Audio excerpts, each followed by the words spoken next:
Alfie, and I'm the director of the Masters in Sports Product Management program, and want to welcome you here on behalf of our students, faculty, and staff, and thank Basecamp for collaborating with us on this event. We just look forward to it so much every year.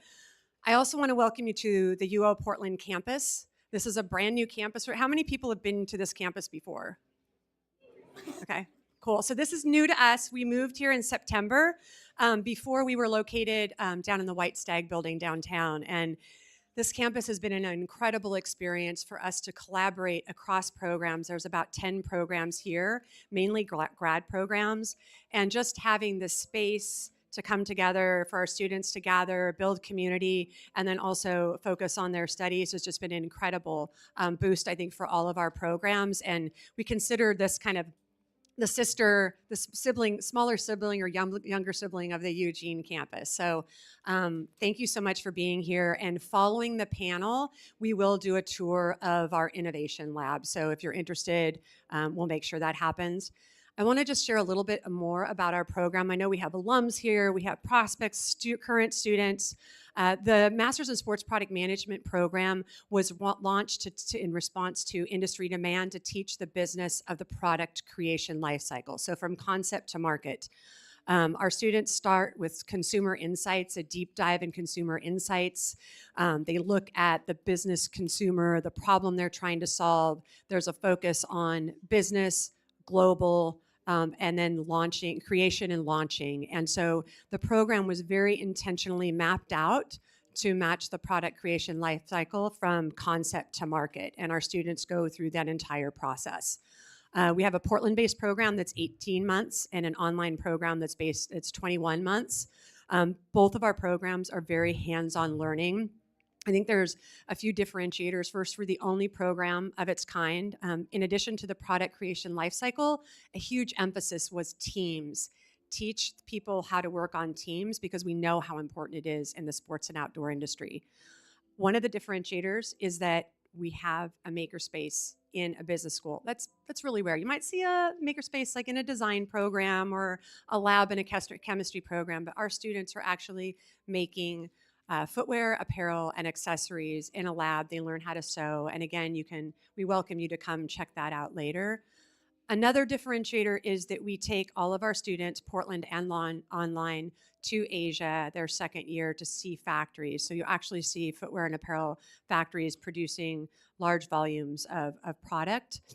And then we go to Japan so that our students can see a different retail marketplace and how different brands show up to different consumers. So those are two big differentiators. The third is that 95% of our faculty are working in the industry. So it's very applied, relevant, and as you can imagine right now, with so many dynamic changes happening in the industry, our faculty are like in class going, oh, there was another tariff announced, and like building that into the curriculum constantly. So it's very relevant and our students are prepared for success.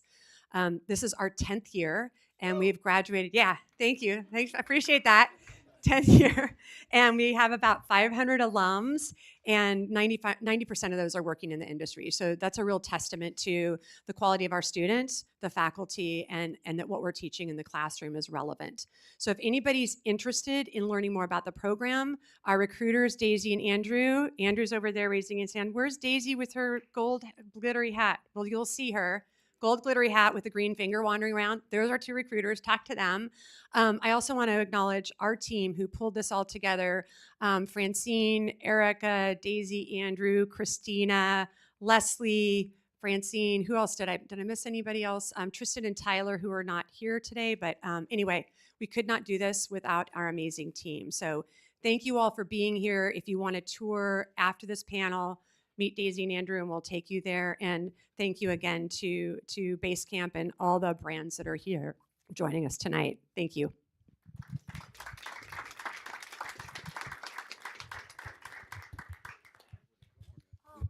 Hello. So I'm Morgan, this is Paisy, and in the room in our back corner table there is Jeff and Cindy. We're the Oregon Outdoor Alliance. We're an OBA, Outdoor Business Alliance for the state of Oregon.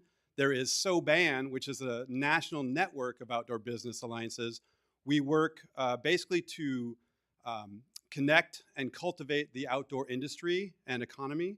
So we're a resource like this at a mass level. We're a resource for networking, for beer 30s, bringing you with your peers, product manufacturing, branding, freelancers, students. We're available for everybody, and we do a networking beer 30 every other month at Kiln co-working space, usually the last Wednesday of the month. You can find details on our website, Oregon Outdoor Alliance.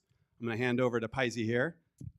There's not much more that I have to say now because you summed it up very well. That's me and my daughter. We just came from a little school adventure. Yeah, like Morgan said, we have a bunch of great networking events in Portland, in Bend, in Hood River now as well.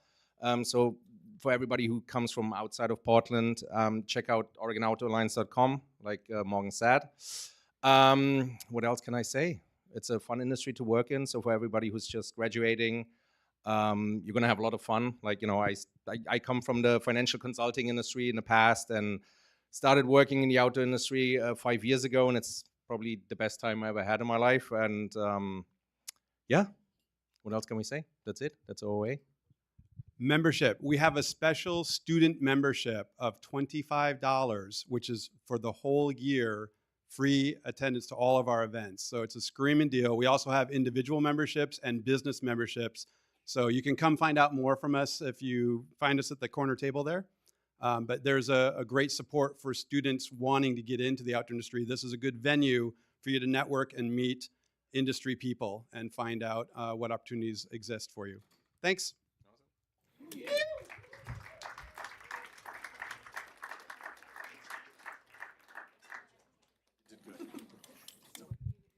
Hey everyone, thanks so much for coming. I'm Allie from Basecamp, and it is just our pleasure to host events like this and provide opportunities and resources for everyone to network and find their way in the outdoor industry.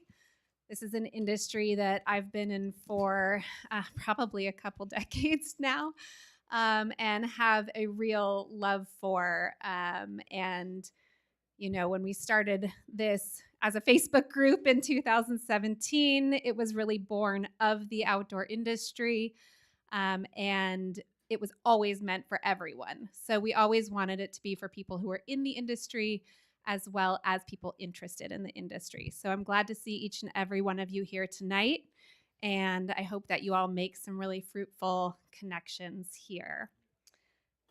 We have an amazing panel tonight. This is our How I Broke In panel. If you get our newsletter, you know we have a How I Broke In feature. This is where we talk to people who have broken into the industry, and they tell us a little bit about how they did it. So that's what we're going to do here tonight. These panelists all have amazing stories to share and tips and tricks that you all can take away and work into your own career journeys. Definitely, as you're networking tonight, take a look around, look for the yellow I'm hiring stickers on the name tags so you can network with people who are hiring if you're looking for work. Vice versa, look for these peach colored open to work stickers if you're looking to hire. So glad to connect you all in that way. I want to thank our sponsors, Superfeet, On Running, the Oregon Outdoor Alliance, and most of all, UO's SPM program for hosting us. So thank you all for making this a possibility. This is our 4th annual event, and it's just getting bigger and better every year. One last thing before we dive into the panel, if you can take a moment for yourself tonight and really set an intention and just try to really focus on what it is that you are here to do. The more that we can get focused as we're job hunting, the more success we'll have. So really think about, what is your goal tonight? Is it to meet 3 strangers? Is it to talk to the hiring managers at our tables? Is it to, you know, make a few new friends who you want to recreate with outdoors? Figure out why you're here tonight, and that will help you hopefully meet your goals. Keep them small. They don't have to be huge goals. You're not probably going to get hired here tonight, but you might make that inroad in order to eventually get hired. So hopefully you all can find that little intention to help you out. All right. Here are our panelists. I'm going to let them introduce themselves and tell their story a little bit. Do I need to turn this on? No, it's working. Awesome. Thanks, Allie. Hello, everyone. Welcome. I'm Michael or Mike Chamberlain Torres. Use he, him, his pronouns. And I am a senior recruiter with Patagonia. I've worked there for about 3.5 years now and got my career started very far from the outdoor industry. Didn't initially set out thinking that this is where I would be one day, but here I am. And maybe that's the first piece of advice I might share, is that I don't know that there's one specific moment where I broke into the outdoor industry. As I've been reflecting, preparing for this panel, I realized that it was kind of a lot of micro steps along the way. So I started my career in a mom and pop Chinese restaurant outside of Denver at the age of 15 or so, packing to go orders. It was really a job that I got to fund competitive soccer. So I grew up in Denver. Outdoors were kind of around me, and I dabbled in that space, camping, fishing, hiking, and enjoyed nature quite a bit, but it wasn't my like real passion. Soccer was that passion. So I started working. Um, from there, went on to kind of stay in that restaurant hospitality realm, pursued hospitality management in college. Again, not working in the outdoor industry, working primarily in downtown hotels, and found a real love for people there. So I think that would be my first like step or pivot towards where I am today. I think the outdoor industry, as much as it's about nature and sport, I think it's also about connections with people. So hospitality got me into that real people business. Another piece to that was a love for an industry that wasn't about product, which sounds kind of weird because I work for a product company now. A lot of folks here work for product companies, but hospitality was about experiences. And again, I find overlap with the outdoor industry that people, yes, are purchasing products, but they're to do things outdoors, to have experiences in memory. Um, so I worked in hotels for a while. Always had ambition to do quite a bit of international traveling. So my wife and I took a big plunge, a risk. We quit our jobs, put the few things that we had in kind of 30-liter backpacks, and bought a one-way ticket to Spain, and ended up spending about 15 months kind of making our way east, through Europe, Asia, down through Australia, New Zealand, over to South America, and back up. And that was truly the adventure of a lifetime, is an understatement, but gave me so much appreciation for this beautiful, one of a kind planet that we live on. It's another step towards the outdoor industry for me. Coming back, hospitality was the business that I knew, but I didn't want to get back into hotels that are 365 days a year, nights, holidays, weekends. So decided to take yet another small risk and start my own one-man consulting business.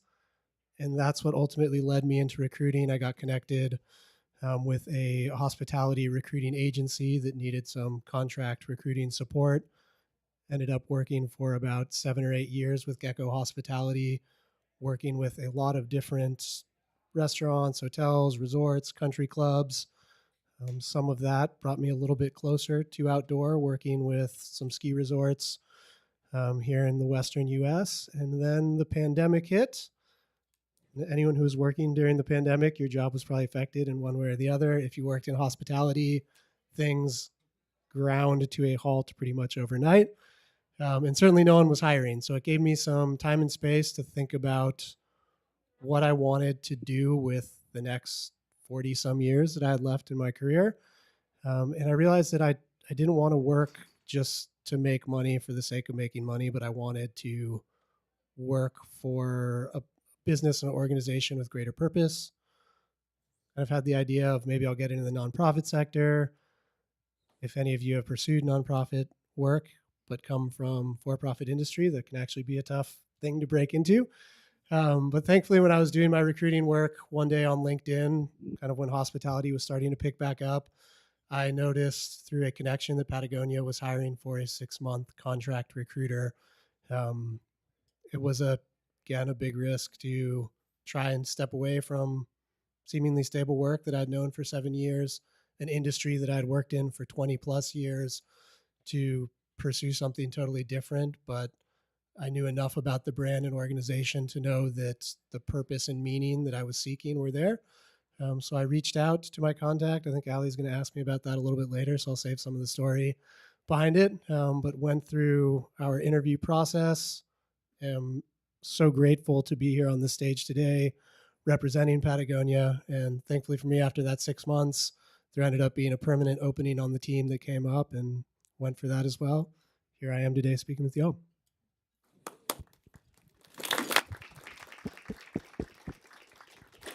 Um, Hi guys. I'm Jessica Lim, or Jess Lim is usually what I go by, or Jess. I started out in my start to my career was actually in retail. So I started working at Vans off the wall as a sales associate in my college years. Was a skater all throughout high school. Got into longboarding in college, like most college kids do. And just worked and enjoyed my time around product and learning about the technicalities of each gear. That at that time, the Ultra range came out, and it has now sustained itself into the industry. Um, Other than that, I when I was in college, I got a degree in industrial design. So product was my favorite thing. I originally wanted to go into kinesiology, but that didn't work out. I saw myself designing and developing a little bit more. So got my degree at San Francisco State in industrial design, and at that time tried to get into the industry, looking at Frog Design or IDEO or any of the toy companies out there, but had a strong passion for apparel and product because I am a 5'2" Asian woman. Majority of the things that are designed out there for women are not designed for my height, especially for the technical gear. So I got into snowboarding, I got into hiking. Most of the products kind of didn't fit me well and chafed and fell as I walked up hills, like my pants were falling. So I wanted to get back into the industry. I found my way into another retail store at Timbuktu, which is a backpack company in San Francisco that specialized in biking backpacks. And so I was a sales associate there, and that was where I really understood about where how does a product, when it gets to the storefront, how do customers interact with that, and gave me an understanding of who customers are and how there might be a disconnect between the headquarters and the customers, and so gave me a good ear for that. After that, I found myself in manufacturing. Random job, but one of my classmates was working at a company called 360 Knife Block, which is a magnetic rotating knife block that was the and still is rated the best universal knife block on the market by America's Best Test Kitchen. So I was manufacturing that by hand, the only person on the line, shipping it out, receiving material in, cutting the material, making everything in this small mom and pop company. And it's so interesting as I look back. I'm confused why in those times I was confused about why I was taking a weird route to where I wanted to go. But um, fast forward to the pandemic, also made me have to step back and realize, what am I really doing? What do I really have passions for? Because of COVID, it was a harder market to get into, and I found myself looking at how can I make my skill sets more better during this time. And so I found the sports product management program. Um, I've had my eye on it ever since I graduated from my bachelor's degree, but finally pulled the trigger and applied and came up here 2021, and has been a fascinating journey to really explore what does it take to make a product from thought to all the way to the market and into the customer's hands. Um, so I graduated from University of Oregon, and through that program, I found my way into Liquid Wire, which is where I work now. It is a flexible and stretchable electronics company doing a lot of technical products, more so reaching into the robotics world right now. But I found my way in because I had a project in this program to sew gloves. And gloves are one of the hardest products to make out there, and harder to find sewers and pattern makers for that. And so found my way into that. I was grateful that I was able to do this project. It was a weird one, grateful for it. Um, and now at Liquid Wire, currently I stood up the soft goods department in this company, in this startup, and has been a great journey. Right now, I work with a lot of um, electrical engineers, mechanical engineers, and even understanding how a company works. How do you stand one up from the ground? Get investments and talking to people. And so that's where I am now. And I'll answer more questions later. Thank you, Jess.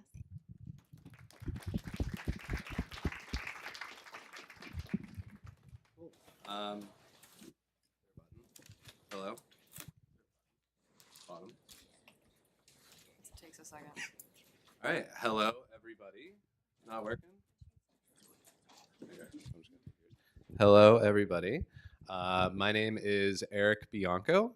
I am currently a global product line manager at Columbia Sportswear, where my team and I work on all of their men's outerwear products. So what that really means is every day we work on and have our hands on outerwear styles that range anywhere from hike to ski snow to our lifestyle jackets as well.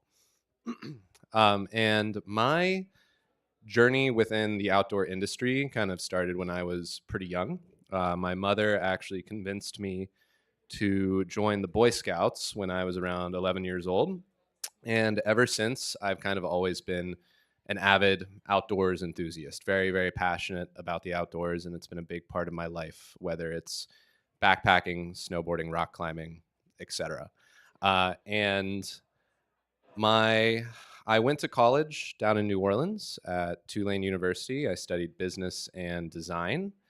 And my first kind of step into the world of product came during my senior year of college. A friend of mine at the time was founding a startup company with a head designer at Fila. And I was like, I don't even care what this company is. I just want to meet this Fila designer, expand my network, get my name on a radar, right? And I ended up falling in love with the products that this startup was making. The startup was named Free Motion at the time. COVID kind of squashed it, unfortunately. But the startup was incredible. So Free Motion, the goal, it was an adaptive apparel company. So for anyone who's not familiar with adaptive product, it's typically product that's made or modified for people with physical disabilities. I absolutely loved this experience because I met so many passionate consumers who I got to interact directly with, interview, learn about their needs, their wants, what they need from apparel to really function on a day-to-day level. And it really got me thinking out of the box and more creatively on what we take for granted every day in our clothes, our shirts, our pants, our jackets, whatever it might be. And most of all, I loved getting to work on product that felt very fulfilling to me. I got to work on product that could literally make people's lives better every single day. And that kind of got me hooked on the world of product. From there, I was fortunate enough to meet a nice woman at a funeral, actually, who connected me with her. She liked me for some reason, whatever. But she connected with me with her daughter-in-law, who was a manager at Dick's Sporting Goods corporate. And I transitioned from a startup company to more of a corporate established role. I was a PLM coordinator at Dick's Sporting Goods, working on a few of their private label brands. To be specific, I was working on Versed and DSG. And that was an incredible experience because I got to work on a growing startup brand in an established company in Versed. And I also got to work on sustaining and growing business within a pre-established line in DSG. more of a value-based line as well. So it was really interesting. It taught me a lot from a few perspectives. I was working for Dick's for about a year and a half, and I ended up moving out to Portland for the SPM graduate program. I came out here for a few key reasons. I came in originally very entrepreneurial minded. I wanted to start my own adaptive apparel company. That's kind of fallen to the wayside a little bit. It's still a passion project of mine. However, starting a company is really hard, and I don't think I'm ready for it just yet. So I've kind of transitioned into a more stable job lifestyle. But yeah, I also came out to the program to really expand my network, which the program really helps you do. It's incredible at. And then I also came to the program to expand my skill set and my knowledge base. A lot of jobs within the world of product creation are pretty niche. And there are a lot of topics that you might not be exposed to within other courses of study. Like business, if you take business, like if you study business in college, right? You're not going to know anything about textiles or materials or color theory and all of these manufacturing, right? So SPM really helped me grow my knowledge base and skill sets in those areas. Within SPM, I ended up getting an internship with Under Armour as an outdoor footwear PLM, and it was an incredible opportunity. Within my interviews, when you think Under Armour, you think traditional sporting company, right? So football, baseball, soccer, whatever you want, right? And in my interviews, although I can talk to any of those sports and I can talk to Under Armour's line, I mostly talked about what I was passionate about, which was outdoor product and adaptive product. And I think my passion really came through in how I was speaking to recruiters and eventually hiring managers, because I got the role and they ended up making me an outdoor footwear intern, right? Something that you wouldn't necessarily expect from a sporting goods specific brand. But incredible opportunity. I actually, throughout my internship, Under Armour was kind of planning on revamping their entire their hike footwear line, and they will be kind of scrapping most of what they currently have on the market. And I got to plan out 2 years worth of their product. So about 4 seasons worth of their product. And I also briefed a lot of shoes for them. So my first pair of shoes, my team and I's first pair of shoes actually hit market in a little bit over a month in June. I'm incredibly excited. I got to see some samples with my former manager about a month ago. I'm going to go buy a pair. You all should go buy a pair. But yeah, I'm really excited. It was an incredible opportunity.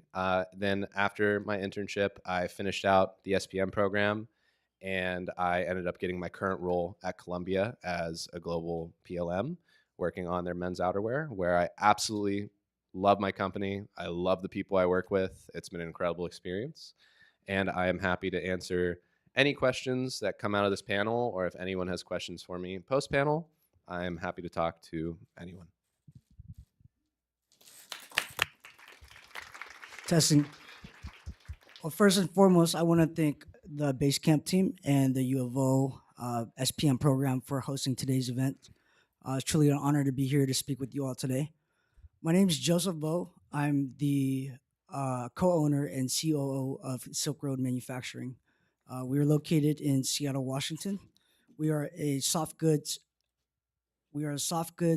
manufacturing company that specializes in making backpacks and carry systems for the wildland firefighters and the military special forces. Our intention of the business was to create a safe workspace where our Vietnamese community could feel like they belong and not only bring jobs, but also bring business opportunities to the community. My journey started when I was a kid. My mother, who was an immigrant from Vietnam, came to the States to find a better opportunity. Not able to speak English, she leaned into what she knew best, and that was sewing from home. So she bought a sewing machine and set up shop in our garage in San Diego. Found some contract work from a local factory in Los Angeles, started making baby apparel. I remember at the age of like 8, I was flipping overalls inside out with a chopstick, so I grew up in that industry. My mom's friend, Michael Nguyen, came down from Seattle and recruited my mom to move to Seattle, where he owned a backpack manufacturing company called Sony Sewing. So we moved the family from San Diego to Seattle, and that's when I got immersed into backpacks. At the time, we were working for JanSport and Eastpak. They had offshored all their manufacturing to Southeast Asia. That forced Michael to pivot and find other contracts where he can continue to bring contracts in for the community. That's when he found the Berry Amendment, Berry compliant military contracts, which Berry Amendment states that things have to be made and sourced in the USA. You cannot outsource it anywhere. So that's when he broke into the military contracts. And then my brother Johnny started working all the accounts for Mike, and he started to build relationships with Dana Gleason, who is the CEO of Mystery Ranch, who is now owned by Yeti. And as he continued to work and build these relationships, um, we we decided that we wanted to start a side hustle. We lost my mom in 2013, and we decided that we want to build a legacy for her in her remembrance. So we started a side hustle. I call it manufacturing arbitrage because we started in people's garages. Because these people that sewed at the factory, they also sew from home. So we're like, what if we could find a contract and connect these sewers, home sewers, with the contract? We wouldn't have to purchase any sewing machines, and we could just connect the two and ship it from our garage. So that's what we did. We started making sternum straps for a backpack brand called GoRuck, and our first investment was a $10,000 bar tacker machine. And then COVID hit, and luckily enough, everybody had to stay home. Well, we were already set up in everybody's homes, so we were set up for success. And I went online, tried to put myself out there to do some pro bono work instead of just staying home. I was like, look, I have sewing machines, I have employees that are willing to work for free. What do you guys need? I had somebody reach out to me, and they're like, listen, I'm going to put you on this project, but you can't do pro bono because we need 30,000 pepper hoods for all the hospitals. So I said, fine, we will do our lowest operating costs so that we can get these out quickly and at a cheap rate. So I put my team together. We started making pepper hoods, which are oxygen hoods for the hospital workers to protect them from the virus. We built about 7,000 hoods during that time. We also built a lot of face masks. It was great to see my community thrive in such a scary time where people didn't have work. They didn't know how they were going to put food on the table. During that time, my community was thriving, and we did it safely by kitting stuff and putting it on their front porch and having them grab it without communication or without touching each other. In 2018, I left my bartending job. My brother called me. He's like, hey, I got this great idea. I'm going to do a partnership with a brand called Hard Mill, and I want you to run the factory. I said, okay. I took a pay cut, quit my bartending job, started the production, being a production manager at Pacific Northwest Manufacturing, which we had a partnership in. I launched all the aprons and leather goods for Starbucks Reserve and Roastery worldwide. From there, Mystery Ranch CEO Dana Gleason reached out to us in 2021. He said, hey, our brand is growing for the military line. I need more manufacturing capacity. If you start a manufacturing company, I will give you the contract. So we took the leap of faith, and during that time, Filson had laid off a lot of their employees. They shut down one of their manufacturing companies. We saw an opportunity where we had hundreds of workers that needed work. We had a contract that needed manufacturing. So we set out to get our own warehouse in 2021. We got the warehouse. We purchased all the sewing machines from Filson, and we started doing counter sampling with Mystery Ranch. It was a very tough process. As I said, it's the special forces. So we were met as like the special forces of manufacturing, where they audit your seam allowance, your symmetry, like everything has to be perfect as people's lives depend on these bags. We finally got approved after a few months of counter sampling, got the contract in, hired in more employees. We are on our third round of scaling right now. So we work with brands like Mystery Ranch, Yeti. We also did apparel for wildland firefighters and linemen to protect them working on the power lines. So what started as a side hustle that made about, a few thousand a month has scaled into a multi-million-dollar business. And the reason I wanted to share this with you guys is you guys are about to enter a new chapter of your lives. And I wanted to show you that if it's possible for me, that anything is possible for you guys.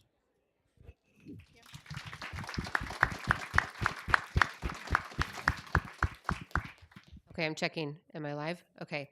Hi, everybody. It's really nice to be here, and thanks to Basecamp and to the University of Oregon for hosting us. I really appreciated you saying that, Joseph. But my name is Heather Allardyce-Stroh, and I currently am the head of digital product for Superfeet. So it's a little bit of a different area of product than I think a lot of the product school. What I do is I look after all of the sort of one-to-one personalized experiences that people have with both Superfeet but also fit experiences. So in retail, we have stand-up scanners and pressure plates that people walk across to measure their feet, look at their gait, get them into the right ons. Get them into the right product, and then we also are able to, with that scan data, build personalized product using additive print manufacturing. And so we have a pretty incredible line of personalized product. And I'll go back in time and tell you a little bit of my story, but just so you know, that's what I look after. So I started I'll start with early on with the outdoors. I was a river guide in college. My parents had me rafting down the Rogue River. I'm from Oregon for the most part. Had me rafting when I was 4 years old. So I have been very much also an outdoor enthusiast. But that's not exactly how I started my career. I studied economics and environmental sciences, and I went to work for Accenture. Accenture is one of the big consulting firms. Consulting is a really interesting way to start. It's definitely an area where you get exposure to a whole bunch of different businesses, and so you really are able to kind of get the master's degree by just having exposure from one corporation to another. I went to San Francisco in 1998. It's kind of during the dot-com booming times. And I went to a startup there where I was also doing consulting for them. And I was asked to come in-house and build a website. It was called an exchange site where we were basically sharing IP. This is really dating myself because it was 1999 we launched it. But it was kind of before there were all the various types of product people out there. So people who were called were product line managers, or they were looking after a physical product, not so much digital. But it requires a lot of the same capabilities, bringing people together of different competencies cross-functionally and helping to drive programs. So I pulled together a graphic designer, because we didn't have digital designers then, or design researchers, or all of the amazing design practices that we have now. Hired an engineer. I basically did wireframing, having no experience with wireframing or anything like that, and launched my first website. And I realized through that experience, the startup got acquired by IBM, so I spent some time at IBM, but I kept on wanting to go back to that human-to-computer interaction, and that creating products that are very usable for people leveraging technology. So the intersection of design, technology, and consumers or users was really becoming my passion. So I left IBM, went to a company called Razorfish, which was an interactive consultancy, and then through that I just it snowballed. So I actually did go work for Frog Design. I spent 6 years at Frog Design, which is they would have called themselves back then an innovation consultancy. So we were doing a lot of 0 to 1 types of products. So both hardware, software, and sort of the integration of the two. So Frog had a combination of software engineers, firmware engineers, mechanical engineers, industrial designers, digital designers, media designers, visual designers, all of the design researchers. And so I became sort of the hub of pulling cross-functional teams together. I spent 6 years at Frog, 3 in San Francisco, and then I moved over to Amsterdam to open the studio for Frog. And after about 3 years living abroad, if anybody has the opportunity, is kind of when you're like, okay, wait, where is my life actually going to be? So I decided I wanted to get closer to home, and I'm from Eugene, I reached out to a former colleague of mine from Frog Design who was over at Nike in a part of Nike that was called Digital Sport. It was sort of the innovation arm for Nike, and I came in to launch 2 technology platforms for the 2012 Olympics in London. One was pressure sensors embedded in shoes, combined with 3-axis accelerometry that was connected to 2 apps. So it was about a 250-person team, and it was, everything, and it was Nike scale. So I came in to basically drive this digital product ecosystem for them that had a combination of hardware, software, and product, because we put pressure sensors inside shoes. And so it was a really, really interesting intersection of a lot of different product creation methodologies. You think of software really running in agile. You think of soft goods taking sometimes an 18 to 2 year like 18 months to 2 year product life cycle, and then you have things like hardware that has embedded componentry in it, and it's like a whole different mix of challenges trying to get this whole thing to work together. So I spent three years in that. I worked in retail brand at Nike. I also worked in brand creative inside Nike, and then I decided to move on back to digital consulting, and a friend of mine had a big contract with the NBA to re-envision the next generation League Pass experience, also a digital product, and that was League Pass. It's a platform for all of those people who totally geek out on basketball, and it was it's a subscription model, and it was right at the beginning of the pandemic, and we were building this huge design research program so we could go around the world and figure out like all these niche markets where people were like super obsessed with basketball and had like large subscriptions to MBA types of services. And the pandemic hit, so there was no traveling for international research, and I ended up getting just back into core software development. And through that, I worked for a few different firms doing digital consulting, and I reached out to the CEO, the now CEO of Superfeet, Trip Randall, who was a former colleague of mine from Nike. And he said, actually, I was so excited when you reached out on LinkedIn because I have a job that's exactly right for you. And he said he'd been waiting for somebody for the last year that had that experience kind of bringing together hardware software experiences. And so that's how I landed where I landed. Amazing. Thank you all for sharing your stories. I'm going to ask each of you just one question now that just gives us some insight into how you made one of those career transitions. So Mike, you knew someone at Patagonia. I have no idea if that person was close to you, far from you in terms of your relationship. Tell us a little bit about how you leveraged that relationship, and also how that speaks to how someone can get their foot in the door at Patagonia if they don't know someone. 2-part question. 2-part. Okay. To address the first part, first I knew Alyssa Kessler was the recruiting manager at Patagonia. So I will say knowing the recruiting manager was a good person to know for the recruiting role. So to a degree, some good fortune for me on that front. What I will say, as far as making the connection, I saw the position open on LinkedIn, but tried to make my outreach as personal as possible. Happened to have her phone number. She was a friend. So instead of like a LinkedIn message, it became a quick text like, hey, hope you're doing well. How was your annual rafting trip that I know she does all the time with friends? Saw that you're hiring a recruiter. We had talked about recruiting before because I had been working in recruiting for about 7 years, just in a very different industry. So we had conversations over the years about recruiting in general. So started with a text message exchange, asked if there was a time that we could talk about the position, set it up, and went from there. Now to the second part of your question, if there's advice that I could maybe share more broadly, I think an important piece, if you do get the in for a conversation with someone about a job, and it's a conversation, not an interview, right? Is coming prepared with the right questions to explore it a little bit further. So the questions that I had for Alyssa weren't like, what sort of experience are you looking for? Or what's this role getting into day to day? But really the fundamental question of the why, like what are the problems that you're looking to solve in hiring for this position? What are the needs of the business?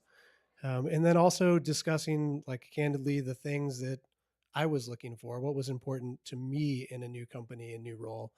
I think very often when people are interviewing, there's a tendency to try and like perform to what you think the business wants to see. But at the end of the day, working somewhere is a two-way street, and it is a relationship that needs to work for both people. So maybe that's where I'll close my commentary and advice is making sure that you're treating interviews as just a dialogue. That's really at the end of the day, all it is a conversation with another person to try and figure out, is this the right role, the right time, the right position on all fronts? And if it's not, if all you get out of it is a very genuine, real, authentic conversation, that leaves you in a good place for the next conversation when it might be the right time. Thank you. Eric, you talked a little bit about moving to Columbia from Under Armour, and I'm wondering when you landed the interview, what was one thing that you found really helpful in preparing and executing the interview? Uh, Thank you. I am struggling to think of maybe one specific thing that kind of really stuck out to me.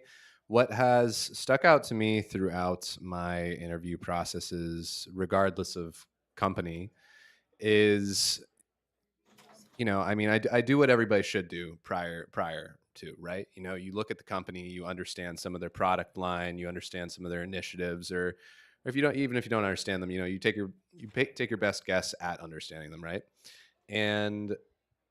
But when I actually go into interviews, the two things that I try to emphasize for myself are coming in with good energy and speaking about what you're passionate about. Those two things have really seemed to resonate with everybody I've spoken to, whether it's, that initial HR call versus actually speaking with a hiring manager. Um, and I think like my Under Armour experience is a very good example of that, right? Sporting company, football, baseball, etc.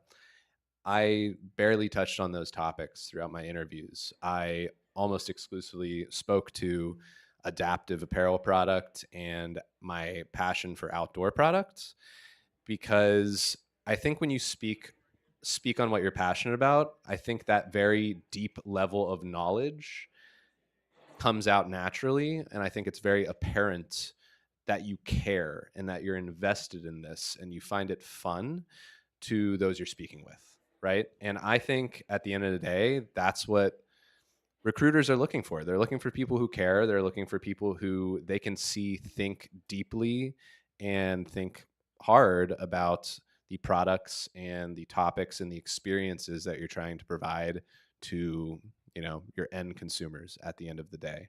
And then, energy. People want to work with people they like,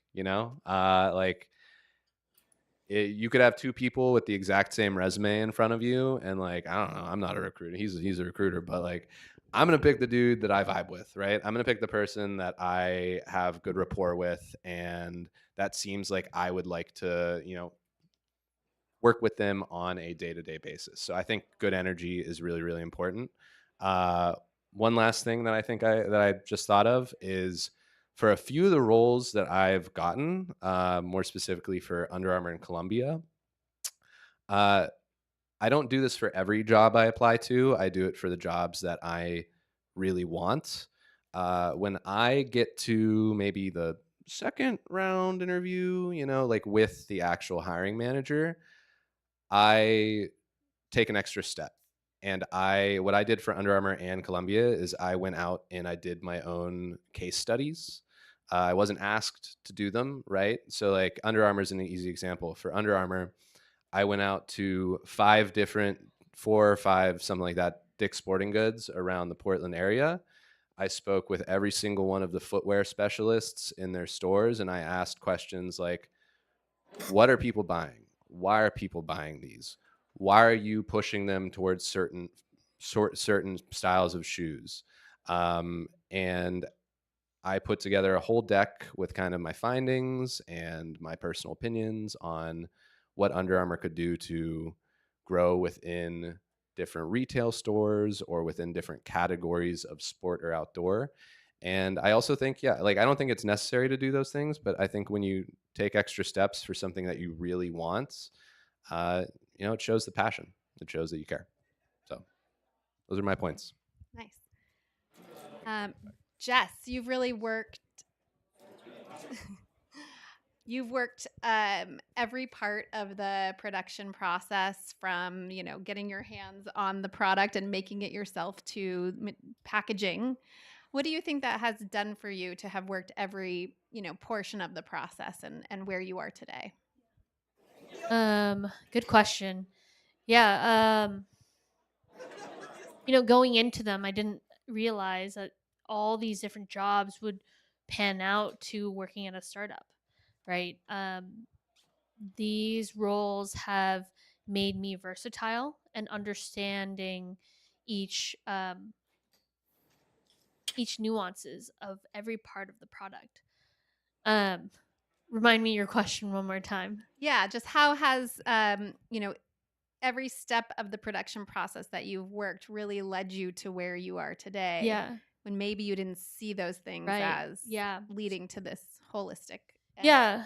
So in the times that I was in undergrad and in my grad degree, I thought these are weird roles that will not kind of mesh together. And as I took each job, I realized, okay, something about the first job in a retail store has helped me understand how consumer wants a product, or will open a box and observe, hey, this is packaged well and I like this experience opening this box. To even now, right now, I'm working with the whole process. I'm able to say, no, we can't do that, because when a consumer is touching it in a storefront, they're not going to see all these little things that you're putting into it. So this past week, I was working on little cards with a little bit of our product in each sample piece.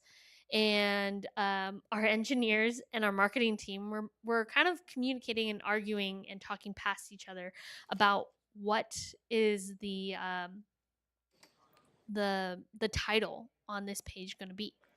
And I asked the question of, hey, we what is the customer going to realize when they open it? Are they going to see that it's a um let's say it's a glove point 1 or glove point 2? The functionality is the same to them. To us, it looks completely different just because we changed this one chip or this one seam.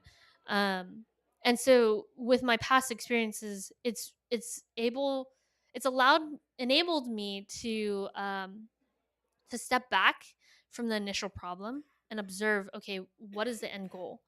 Our goal is to reach the consumer, and the consumer should always be our main focus on whatever we're making.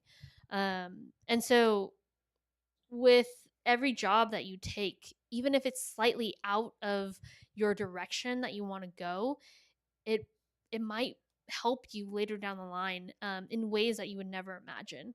And so take them. It might not be your dream job, but it might be a job for now. And I think that was my mindset as I was taking these different roles. So that's my advice to you Thank you. guys. Yeah, one other thing that really stuck with me, we talked before the panel, was how much you talked about loving to work with your hands. And as we move up in our career and we start to take on more responsibility and maybe more leadership, sometimes we lose that opportunity to maintain that creative practice and the ability to work with our hands. So really tapping into what's important to you and not always striving for what we think we should be striving for, but what it is that really fulfills us. So, yeah, thanks, Jess.